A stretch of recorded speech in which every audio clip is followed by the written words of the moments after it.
In today's video, I'm going to walk you through LiquidGlass FX Pro V2.0. I'll keep this short and straight to the point. I just want to show you the different features of this new version. You'll find the download link in the description. Once you've downloaded it, there's a guide included that explains exactly how to install it on your system. After installation, just go to the window menu and search for LiquidGlass. I already have it installed, so it's right here. As you can see, the panel is already open, so let me show you how it works. I'm going to quickly create a composition. Alright, my comp is ready. Now, before I show you everything, I'm going to quickly set up my scene so the effect is clearly visible. You need a background in your composition. Any background works. So I'll grab this one, then come here, choose shape, and create a shape like this. There we go. I'll scale it up a little and center it in the composition. Now, to create the liquid glass effect, it's really simple. You just come here and click Create Setup. As you can see, it's done in just one click. We already have the liquid glass effect. Now that the effect has been created, let me quickly show you the main controls and how you can customize the final look. So this slider right here controls the look of the effect. You can bring down the intensity to make it more subtle, or push it to make it more transparent. It just depends on the vibe you're going for.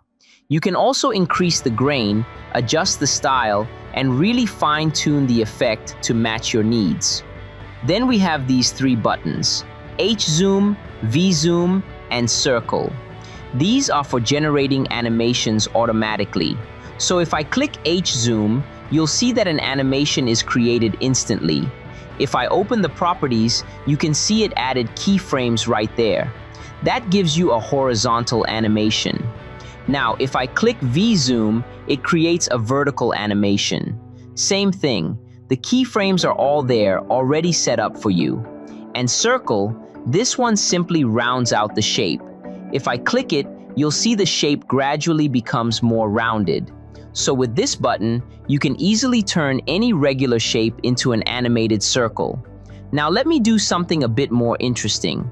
I'm going to create a new shape, center it in the comp, bump up the noise a little, and click Create again to apply the liquid glass effect.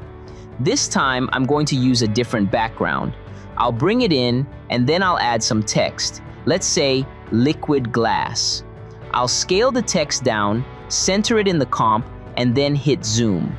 You'll notice that this time, the animation applies consistently across both the shape and the text. The result is a lot more visually interesting. And the same works just as well with V-Zoom. One more thing worth mentioning. You can also apply the liquid glass effect directly onto text. Just select your text layer, click here, and the effect gets applied automatically. That's it for this quick overview of LiquidGlass FX Pro V2.0. The download link is in the description. Thanks for watching, and I'll see you in the next one.